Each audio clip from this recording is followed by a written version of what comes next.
For the next hour, you'll be leaving the Show Me state and entering the Show Me the Money state. So stop what you're doing, grab a pen, and get ready to learn. Randy and Jake Floyd of Floyd Financial Group will be your guides for straight talk and honest answers about living the life you deserve in retirement. So prepare to be empowered. Now, here are your Show Me the Money hosts, Randy Floyd, Jake Floyd, and Jeff Shade. Good morning and welcome to Show Me the Money with Randy and Jake Floyd, the radio show that gives you the straight talk and honest answers you need to help you reach your wealth management and retirement goals through smart investing and careful planning. My name's Jeff Shade, and as always, I'm just here to ask the questions for you. But the words of wisdom and solid advice come from Randy and Jake Floyd at Floyd Financial Group. I will start with you, Randy. How you doing this fine Saturday morning? I'm doing very well, Jeff. We had a great football experience with the Chiefs winning. Yeah, we're going to talk about that. Kansas City Chiefs on a big roll there. We'll talk about Taylor Swift. Neither one of us, I think, are Swifties, but nevertheless, it is worth talking about. Jake, I'm going to turn to you. Happy New Year. How has the first 5 days of the year treated you so far? You know, I'm doing great, Jeff. Thanks for asking. And yeah, I'm really looking forward to 2024. I think it's going to be an uncertain but exciting year. Yeah, uncertain. Let's go ahead and underline that. There's so much that is going on that's going to affect things. And of course, as the year unfolds, we'll be talking about them right here, not the least of which is the presidential election. Before you know it, it's going to be here again. We're going to be crowning a new president. But if not, we're going to keep our fingers crossed and just do the best that we can. Anyway, glad everybody could join us here on Show Me the Money. We've got a lot of great shows lined up for us here in 2024, and we're glad you're along with us every week. Okay, let's start with the fun stuff. Randy, you were talking about the Kansas City Chiefs. They've had a little bit of trouble here of late. A lot of the teams have. You know, there's been lots of tremendous upsets by teams that have a below 500 winning average that are being beaten up on the top ones. And so it's just interesting how it's played out this year. But all in all, you know, the Chiefs are maybe going to put it back together. They did win the AFC West, and yeah. I think that's 8 times in a row, and I think 9 is the record historically. Now, I've got to ask the obvious question. How much does Taylor Swift have to do with this and Travis Kelce? Oh, everything, of course. Everything. She's been to all these games and they win, but Jake, you're not hopeful that this is a relationship that's going to last. Time will tell, I suppose. But if the previous relationships of both parties are to be weighed, probably not, but we'll see. Yeah, well, after all, he is a professional athlete. I don't know that, stable relationships are, really what that's all about. I know a few professional athletes that have been happily married for years and years, but that's not the case all the time. And then, of course, you look at Taylor Swift. I mean, she is probably the poster child for relationships not lasting. And then when they yes. don't, she writes a song about them. That's true. And she's made $1 billion doing it. Yeah, so. Exactly. Well, Travis Kelce's jerseys, the sales of his jerseys really took off when he started dating Taylor Swift. But I don't know. When they break up, what do you think that's going to do? Do you think the Chiefs will go south when that happens? No, I don't think so. I think, if anything, his performance has not been as good since they've been heavily dating. If you people will find something else to latch on to. Yeah, they will. Taylor Swift will latch on to her literal $1 billion, because that's not an exaggeration. Well, let's get on to some of the things that I think really are important to the people listening to the program today. We talk about it all the time. I think it was probably the major story of 2023, and that was interest rate hikes. How much have interest rates been hiked overall? Well, overall, Jeff, since March of 2022, the Federal Reserve has raised those rates from basically 0 to 0.25, which is what banks get to borrow money from the government for, to 5.25 to 5.5. So about 5.25% overall, 525 basis points for those people that like to study those sorts of things. That's a lot, and we hadn't seen that in many, many years. And really looking back over our shoulder, a lot of the troubles we had with banks and, things that we heard back in, the first quarter to the second quarter this past year, a lot of that was caused by that rapid raise in interest rates. You can't just go out there and upset the world, put it up on its head, and expect it to fly right? You just can't quite do that. And the interest rate hikes, some people are looking forward to them actually being reduced in 2024. Do you see that happening, interest rate cuts in 2024? Yeah, Jeff, I think there's going to be at least a couple of interest rate cuts. There could be quite a few more depending on what happens with the economy, with the election, things like that. It's a little hard to say the timing, but I think it's likely at least a couple of years from now that interest rates will be very low again, if not all the way back down to zero. There's a lot of reasons for that, not just the economy, also our debt and the refinancing of it needs to happen. So we have about $14-15 trillion worth of debt that comes due in the next 3 to 4 years. And we really need to refinance that debt to where we have more time to pay it off. But we need to refinance it at a reasonable rate. And right now, a lot of that debt's around 1%. Mm-hmm. If we have to refinance it at 5%, that's going to be a serious problem. So the rest of the world is in the same boat with us. So I think it's likely that interest rates will find their way lower, either as a result of policy or economy. Jeff, one thing I might interject here, too. We often talk on here about how the markets and things are the foretellers, if you will, of the future. So right now, most of the S&P 500 and the analysts and the people that are managing funds out there have already kind of priced in at least 3 cuts next year is what they're really looking for. Now, there are some people that say it'll be more than that. Jeremy Siegel, who is from the Horton School of Business, he said, hey, the Fed's done. They need to start cutting rates, and they need to do it a lot. In fact, I think his latest prediction was it will be 2.75 by third quarter next year, which would be roughly half of where we are right now. I'm not sure it's going to be that aggressive, but make no mistake, people have priced in rate cuts at this point. Well, the reason he was raising interest rates was to try to curb inflation, and it seems to have worked. Do you think that there's a possibility, if it does not work as well as he expected it to work in 2024, that we could see some leveling off, not only interest rates not being cut, but maybe staying the way that they are, or maybe even an interest rate hike as the year goes on? I think the potential exists for the interest rates to stay higher for longer than some people are expecting, especially if we end up with the whole Trump issue going relatively smoothly. If they start trying to decide for us who can run and who can't run for president in this country, the market is not going to like that, and that will bring interest rates down. However, if this all goes a lot better than it seems like it's going to go at this point, and again, regardless of how you feel about Donald Trump, I think we can all agree that it's scary that a few people are trying to decide who can run for president and who can't. If that goes more smoothly than we're expecting it, interest rates could stay higher for longer. I still think there's probably cuts coming, but whether they're coming 2 months from now or 6 months from now or 12 months from now remains to be seen. And that brings me to the presidential election. This is probably one of the most contentious presidential elections that we've ever had in the history of the United States. And as you said, some people are trying to prevent candidates from running. How do you think that that is going to affect the market? I mean, it certainly is going to really make the market rather tumultuous, I would think. Yeah, I don't think that the vast majority of people really think it's a good thing that we can just arbitrarily preclude people from running. Certainly the people listening to this show, I'm sure 99% of them can get behind that as well. It's a very dangerous and slippery slope to start interfering with the free election process. Current leaders weaponizing the office and trying to use it to thwart their opponents. I think it's concerning. I do think it's likely we get a better resolution than it may be looking like we're going to get right now. My base case is still that they will, quote unquote, allow Trump to run, or at least not stop him from running. And I think it's likely we end up with Trump in 2025. If that happens, the market is underpriced for that, given tax breaks and things that he will put in.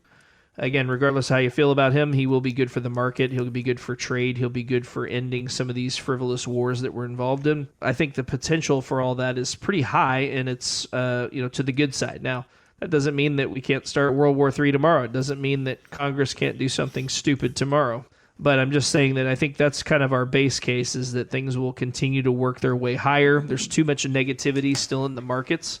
And if we get good news, markets are going to have some catching up to do. Well, from a tax standpoint, and I know that most people listening to us are interested in the income taxes that they pay. I mean, if that Tax Cuts and Jobs Act is not sunset at the end of 2025, we'll continue to enjoy these lower tax rates for individuals. So that is one reason why I'm, pulling for the Trump camp there to make this happen, is because I'm really enjoying these lower tax rates. And as a business owner, especially, this is very, very important to me. One final thing I want to talk about before we go to the break here, talking about 2023, 2024, is Apple was downgraded. I didn't think that anything could really touch the health of Apple. Every dog eventually has its day.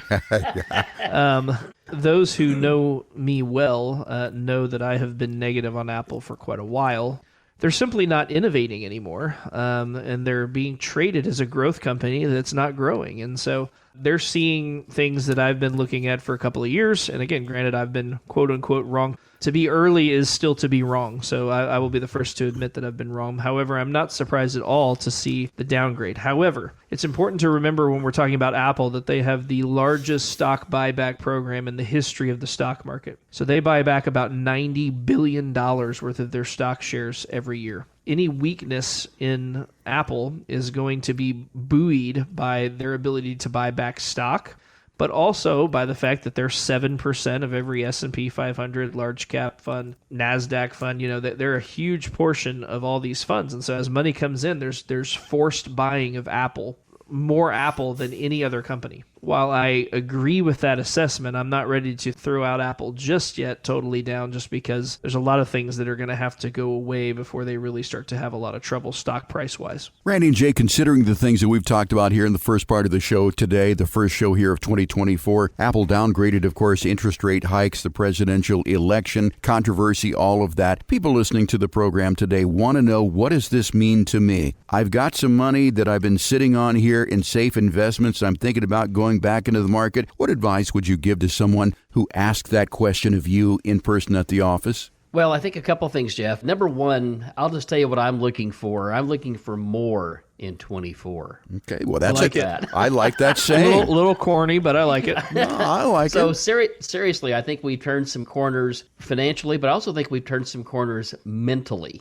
Okay. And I think that's going to play out this year. But I would say this, you need to be invested somewhere. Cash, doesn't pay much right now. There's still some pretty decent interest rates to be had. We are seeing banks are starting to lower their CD rates where they were up around 5.25, even 5.5. They're now falling into the 4s. Why is that? Because they know that interest rates are coming down. The banks are looking at it. They're seeing that they're going to come down. They don't want to be on the hook paying 5.25 when they know that the Fed's going to be able to offer them lower rates this year. And now we're in this year. That's why they're making that jockey for position. The other thing to think about is this. If earnings hold up inside the S&P 500 companies, and if they can get an earnings yield of 4 or 5% as interest rates are coming down, that's going to force money back into the market, and that's going to push the market up.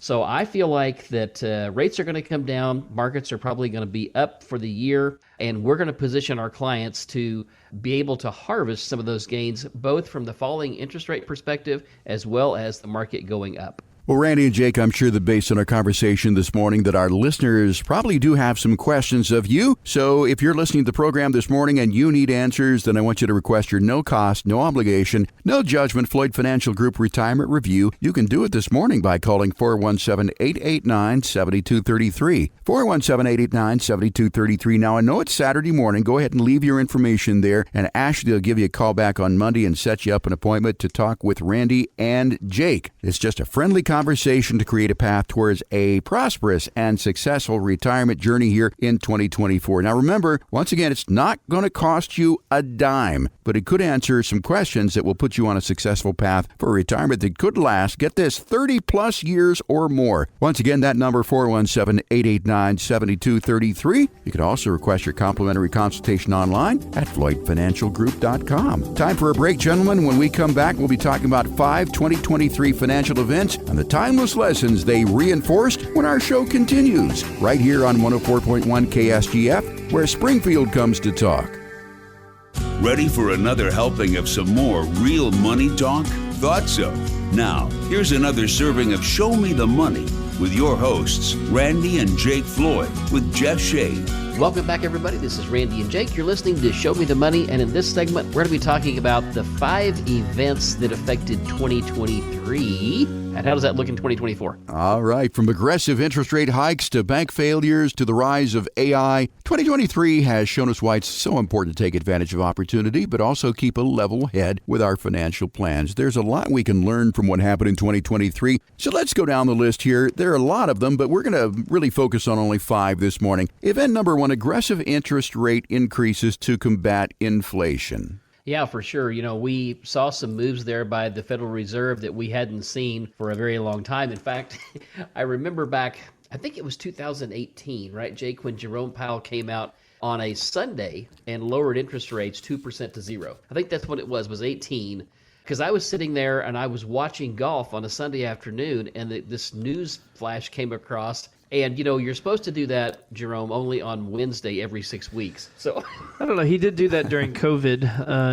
At the end of 2018, though, there was about a 20% correction because he had started to raise interest rates.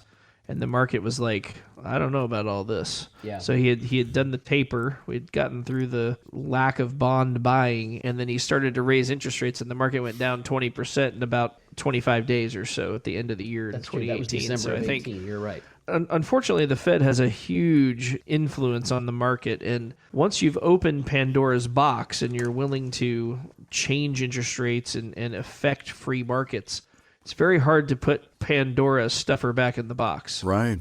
Well, inflation peaked at 9.1% in June of 2022. I think for a lot of folks, though, it felt like a lot more than 9.1%. There were basically three main drivers of inflation: supply chain issues caused by COVID, the war in Ukraine, a domestic labor shortage. And I think it's really easy to highlight just how much interest rates peaked, but it's also important to remember how long that we were in a 0% environment. We grew accustomed to that. Yeah, Jeff, I remember toward the tail end before he started raising rates, people were actually getting, now get this, 1.99% 30-year mortgages. Now, Wow. think about that for a minute. Yeah. How much money do you want to loan at 2% for 30 years?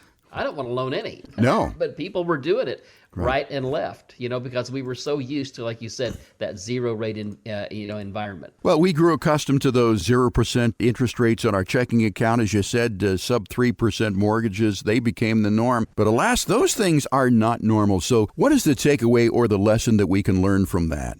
Well, I think that the lesson to be learned here is on everybody's front, and that is when you inject $6.5 trillion worth of new money into a system that's already broken, and you send people home, nobody knows what the heck is going to happen. It's almost kind of like in the 2007, 8, and 9 with the financial crisis. We'd never quite been there before, and so they were trying to figure out what to do. So what do? You throw money at it. I think part of the reason why it feels like there was more inflation than 9.1% is because there was. And I think that these people have just underreported, bold-faced lied to us about how much inflation is up. Again, everybody listening right now, I want you to tell me one thing that's up 9% over the last year, 2 years. Oh, yeah. I can't think of anything that's not federally subsidized that's up only that much. The only things that are up that much are being paid for elsewhere. Everything else is up 25, 35, 50%.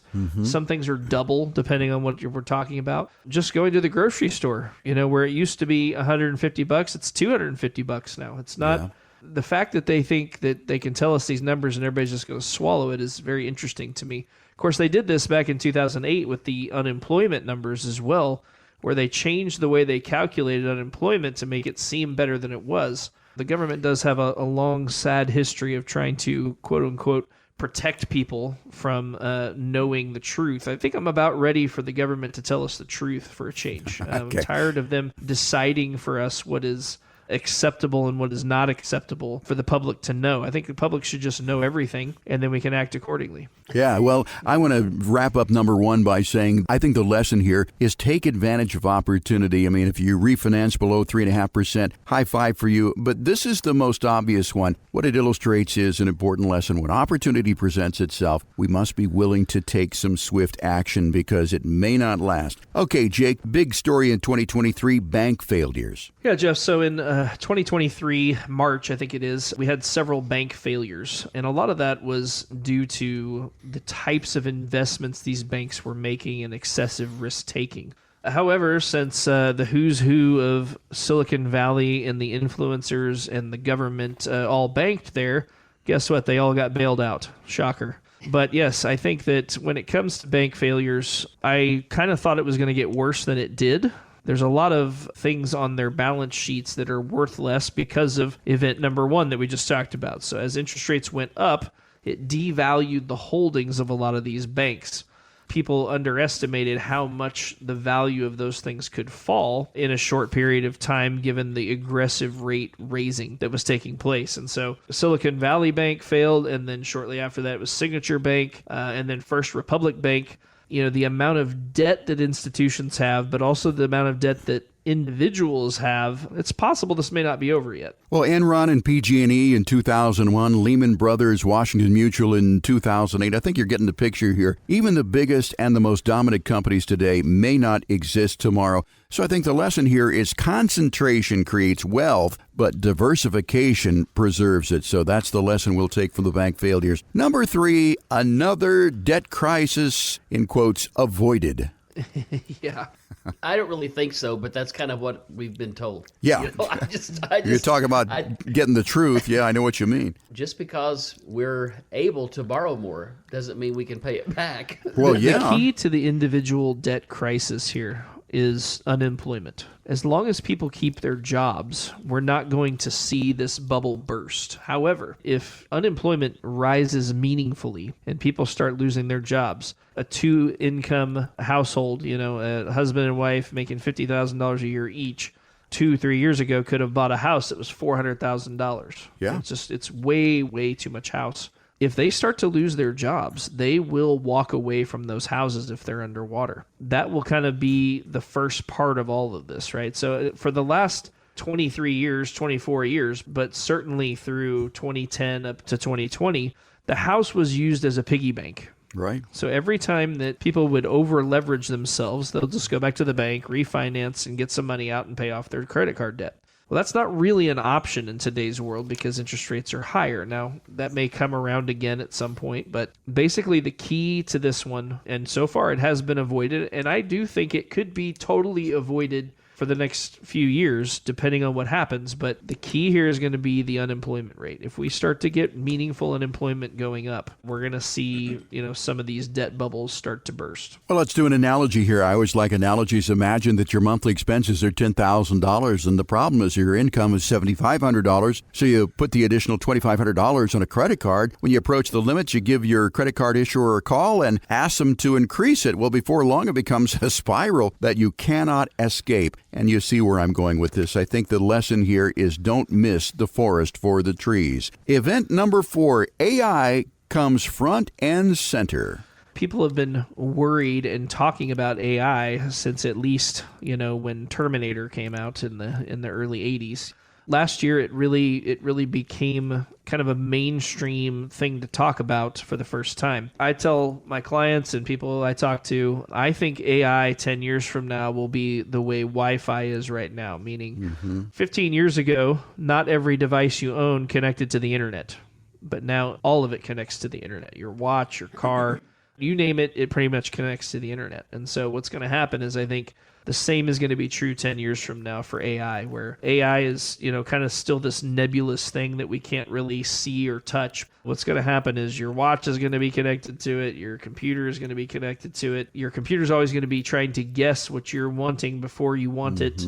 Sometimes it'll be successful. Sometimes it won't.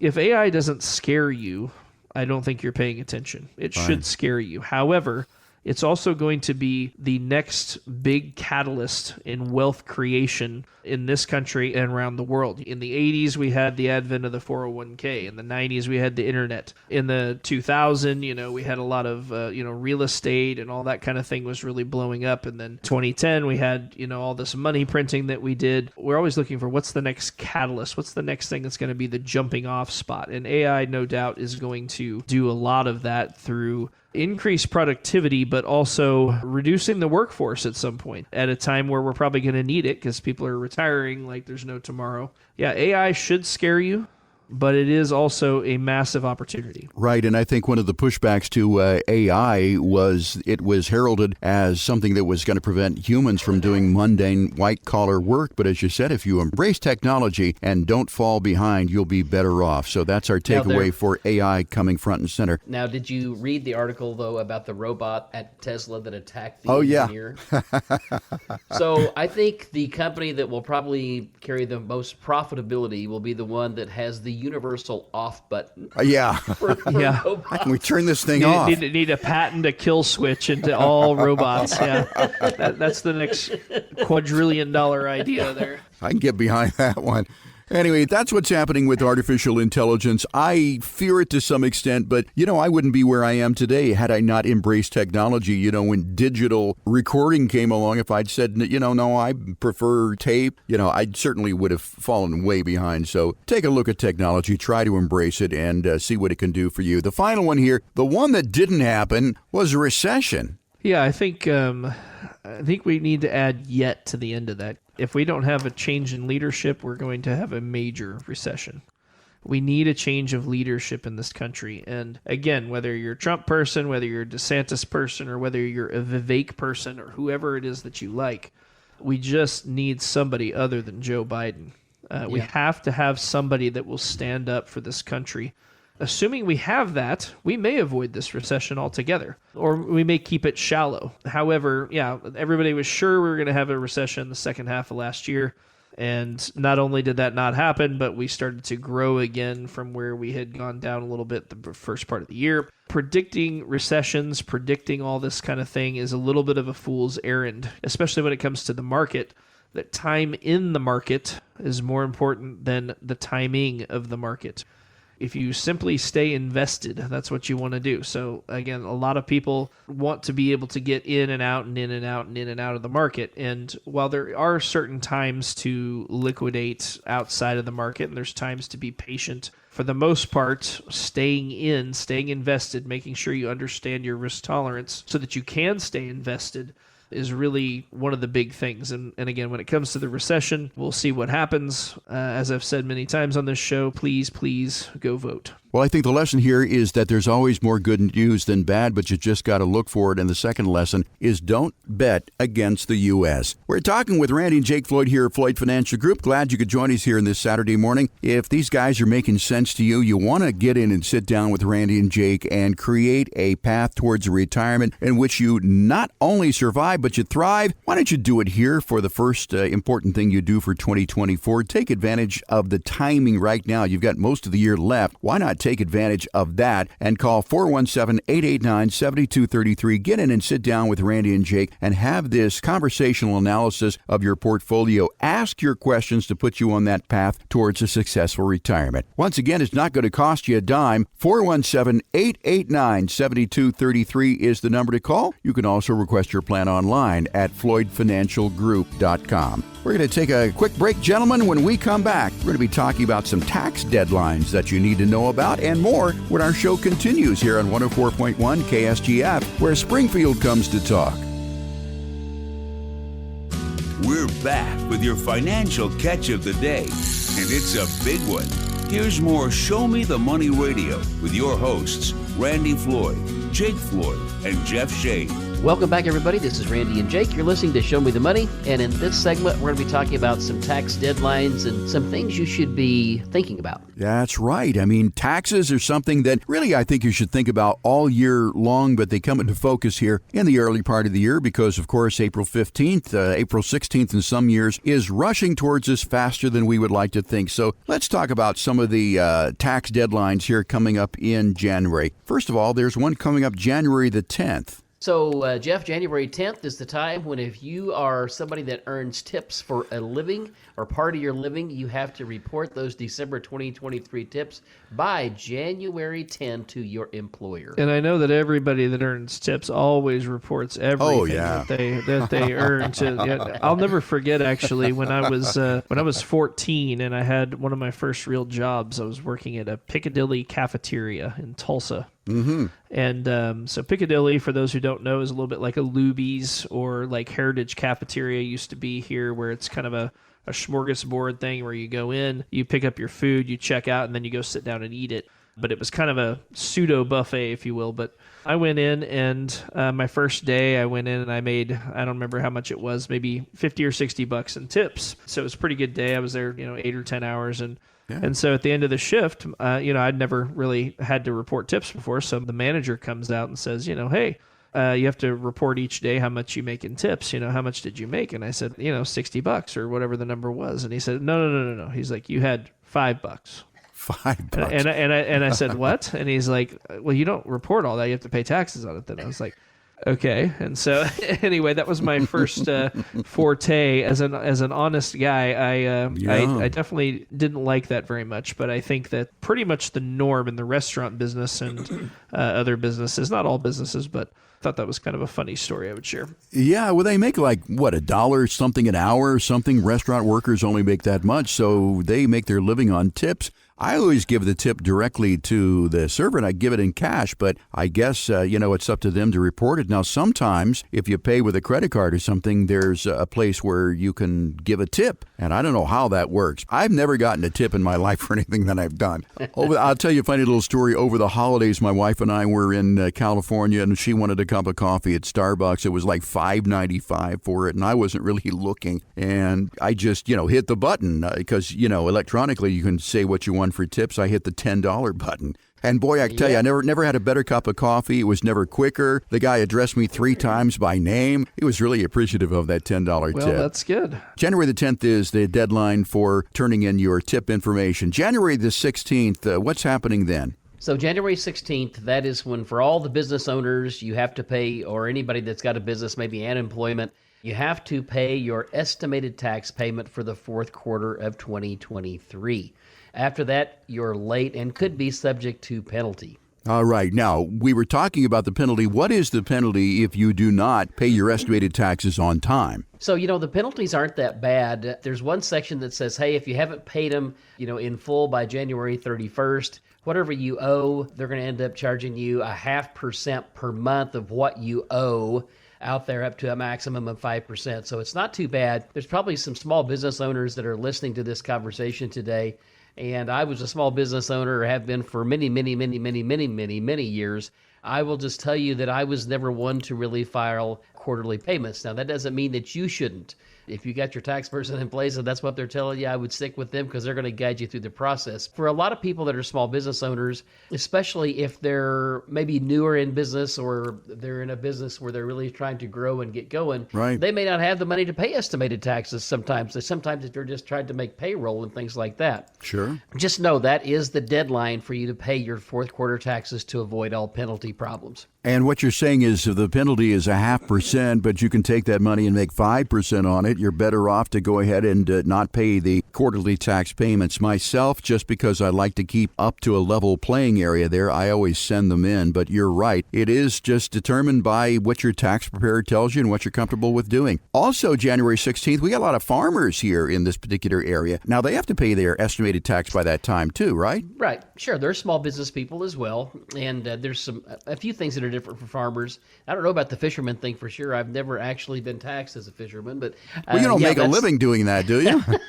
No, I don't actually. Out there hauling a long net or something in the lakes of Missouri. I don't think you're doing that.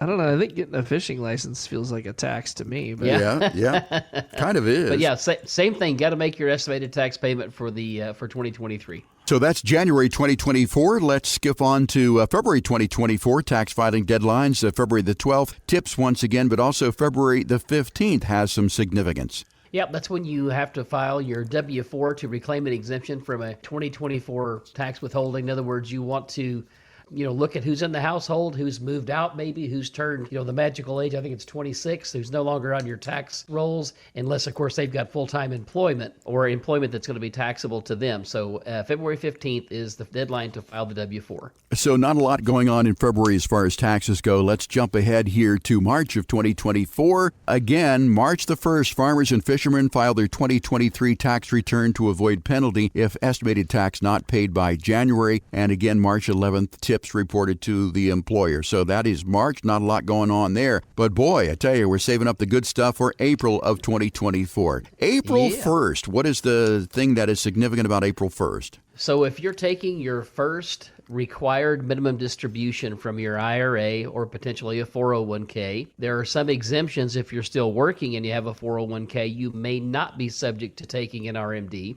But for those that have to take the required minimum distribution, April 1st is your deadline to take your first one. That's if you turned 73 back in 2023.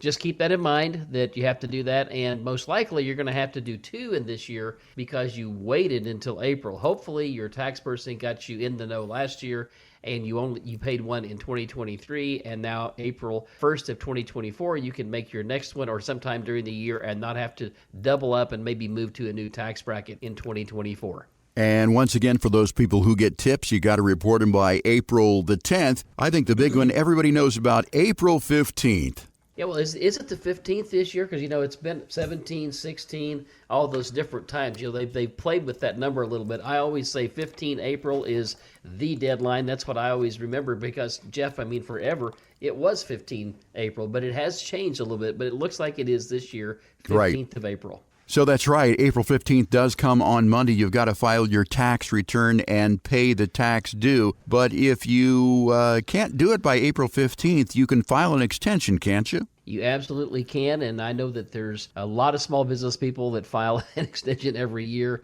of which I used to be one. I was just not ready to sit down and do that and maybe write that check that none of us like to write. And again, the deadline to file it is April 15th. It's supposedly the deadline that you have to pay your taxes, and you can file it later. But you're saying that if you do not pay your taxes by April 15th, that there's going to be a penalty on that, but it's not that significant? That's basically what I'm saying. Again, do not consider any of this that we're talking about right now today as tax advice for you. These are just some reminders and some things that you should be cognizant of. If you don't have a tax planner or someone to help you with this, we certainly can do that through our office here with Rod Link.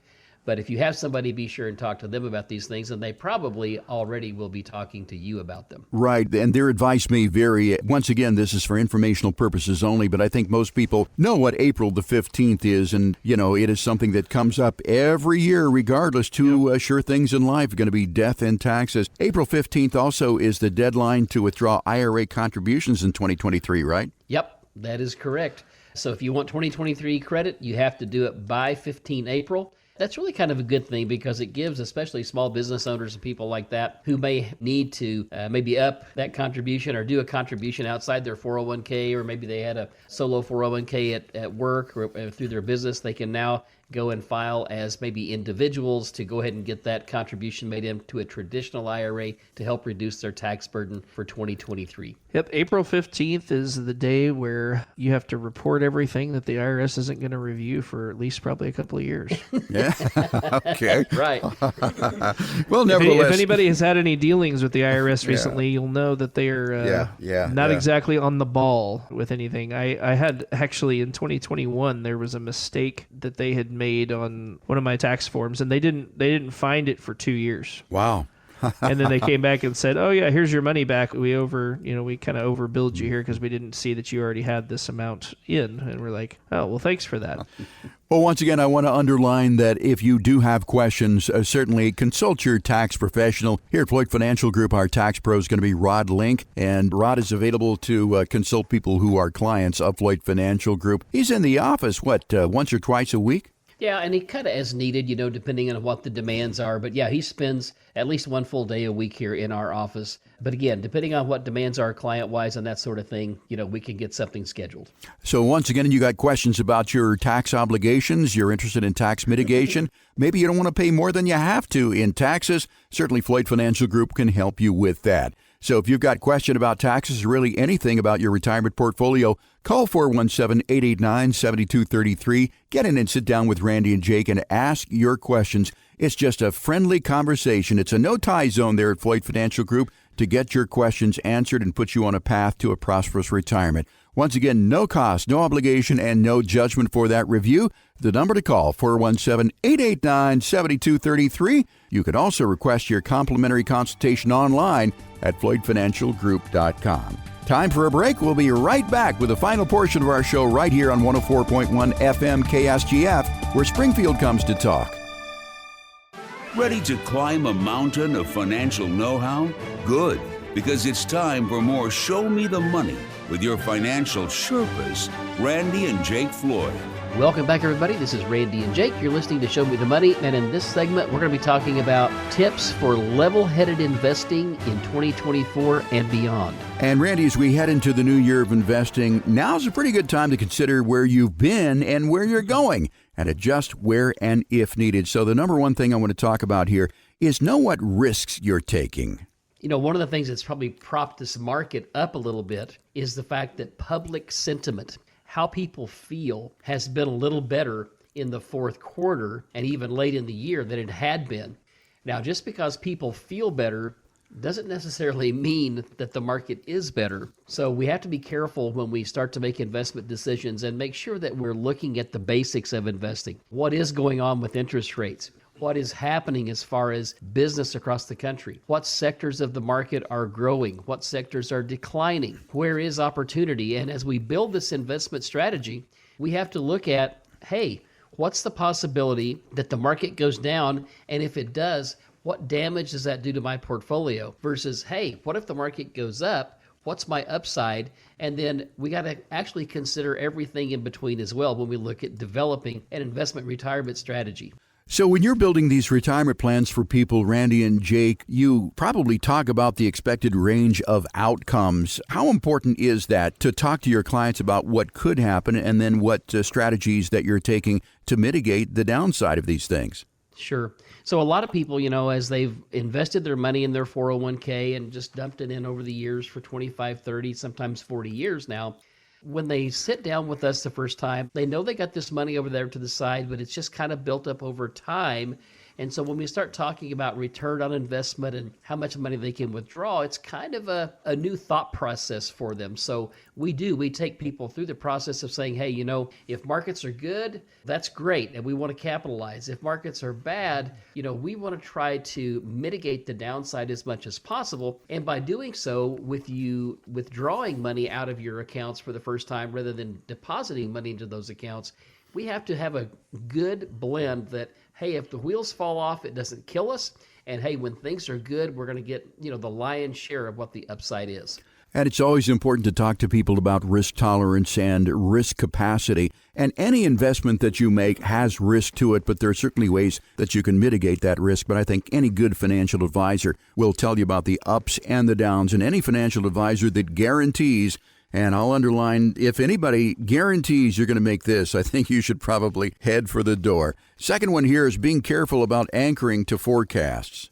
Yeah, for sure. I mean, anybody can forecast anything. In fact, in the last 2 weeks, we've had market forecasts of negative 30 to positive 30 on the S&P 500. So depending on who you listen to, you could be scared to death or you could be elated. The long and the short of it is neither one of these people have the crystal ball that works. And so we have to go in and really use common sense approaches, looking at numbers and data and where we are to really be sure that we're addressing the situation as it needs to be done. Not just, hey, he says the market's going up, so I'm going all in. You know, it's kind of like going all in on Black 17. You may win eventually, but you might lose a whole lot. That's right. I mean, nobody has an accurate forecasting tool that actually works. And instead of using some annual forecast to shape your long-term investment strategy, as you said, you want to maybe focus on some broader market strategies and trends to avoid making those decisions based solely on short-term predictions. The next one is to have a reasonable timeline for your investment strategy. Right. So many times when you read what I would call an investment questionnaire, they will ask you, what is your time horizon? That is a very confusing question for people. And let me tell you about time horizon. So time horizon is if I'm 20, my time horizon is very long. So I can stay invested and I can be more aggressive with my retirement funds. But if I'm near or at retirement, I've got to be really careful. And so my time horizon for my investment, and it could be that you have retirement money and you have other money that you plan to build a house with, that you plan to buy an extra farm with, or buy a vacation home or something. But when it comes to retirement assets, if you're near retirement, your time horizon is generally short. And if you are looking at retirement investments and you're in your 20s, 30s, and 40s, your time horizon is fairly long. So we have to look at, and I always ask people this, you know, what is the purpose of this money? And when do you plan to go out and spend $500,000 of it or whatever the number is, right? And they say, well, that's retirement money. I'm not going to do that. Exactly. So that's why we have to really be careful with how we invest. And time horizon is one of those things that plays into how much risk we can ultimately take during the time looking forward. So you should periodically reassess your time horizon in light of the changes in life and also adjust your risk level accordingly. We're talking about 5 tips for level-headed investing in 2024 and beyond with Randy Floyd here, Floyd Financial Group. The next one is challenge your thinking and make sure that you're not performance chasing. A lot of people's natural reaction is when a stock's up 200% one year is let's go all in on that stock next year. Occasionally that works out, but for the most part, by the time you get there, the run is over. And so it's very important to make sure you understand why you're investing in a company and not just simply chasing it because it did good last year and you don't really know what the company does and all that kind of thing. So sometimes it's the right thing to do to chase, but it's usually for other reasons, not because the performance happened to be good last year. A lot of people, if they're looking at mutual funds, they choose a mutual fund based on how it did over the last 12 months, 3 years, 5 years, 10 years. And depending on the economic environment, that may or may not be a good strategy. You definitely want to have a reason other than it returned a lot last year for investing in any investment. So if you're truly seeking to make some investment changes here at the beginning of the year, ask yourself some questions, some brief questions here. Has the timeline for needing the portfolio money changed? Were you taking a risk that you're no longer able to bear going forward? And are you making a change because something else has performed better recently? So keep those in mind. Last one here. If you have a long-term strategy, don't fret the day-to-day. This kind of goes back to where we were talking about a couple segments ago, which is time in the market is important. You know, there's been a lot of studies done over the years, and if you missed the best 30 days over the last 30 years, you would have had substantially less return. Your average return would have been like 3% instead of 10%.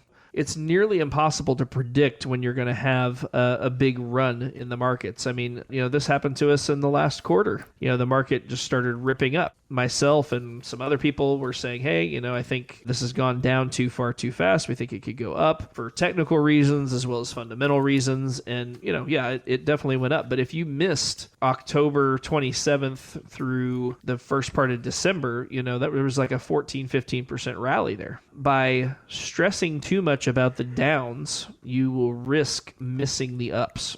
You know, if you believe that long-term the market is going up, then yes, it's good to not fret the day-to-day. Things are going to fluctuate in value. Short-term, there's volatility. But long-term, if you have a good investment strategy, have a long-term investment strategy, don't worry about the day-to-day. Keep your eyes focused on where you're headed. We're talking about 5 tips for level-headed investing in 2024 and beyond. We've talked about knowing what risk that you're taking, being careful to not anchor to forecast, have a reasonable timeline for your investment strategy. Also challenge your thinking and make sure that you're not performance chasing. And finally, if you have a long-term strategy, don't fret the day-to-day. Those are 5 of them. And Randy and Jake, you guys have been doing this for a long, long time here in Springfield, Missouri. Is there anything else that you would want to add to that list generally?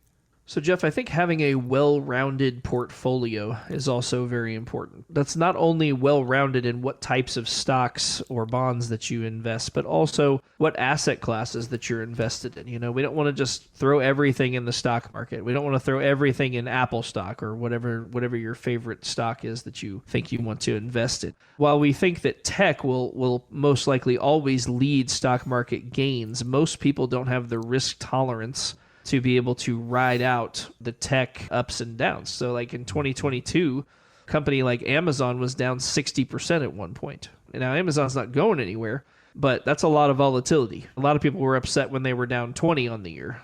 Understanding diversification, not only in the investments inside the stock market, make sure you're in all the different market sectors and that you're not too lopsided. But also, you know, look at real estate. Some people like gold and silver. You know, right now, a lot of cash type investments are paying 4-5%.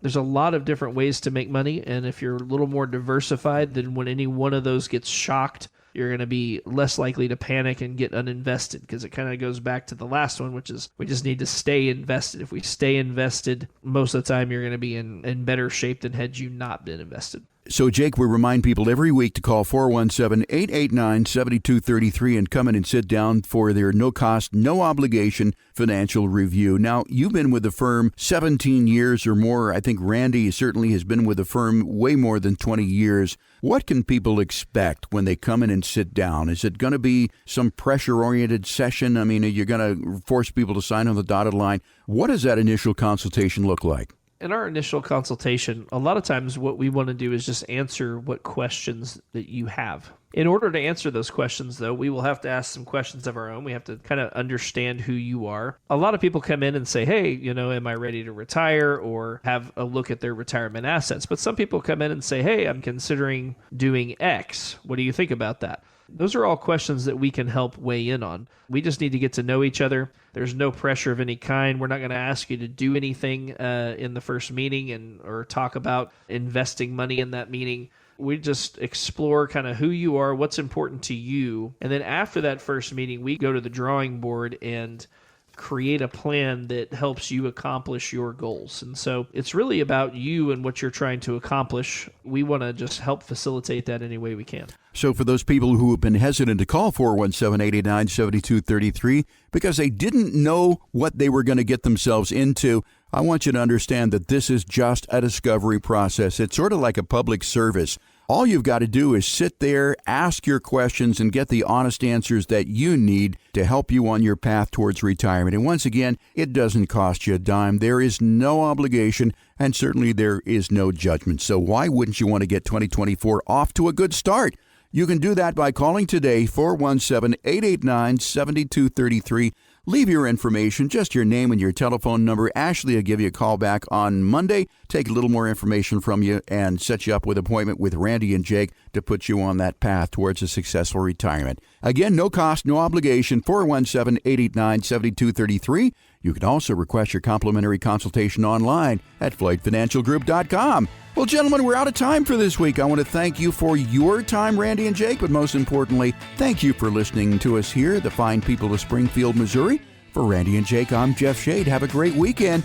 We'll talk to you again next week with another edition of Show Me the Money right here on 104.1 FM KSGF, where Springfield comes to talk. The information provided in the preceding program is for educational purposes only and are not intended as investment advice for any individual or entity. All information contained herein believed to be from reliable sources. However, we make no representations as to its completeness or accuracy. The opinions expressed are subject to change without notice and do not constitute financial, legal, or tax advice. Please consult your financial professional before executing any financial strategy. Financial planning offered through Floyd Financial Group, LLC, an investment advisor registered in the state of Missouri.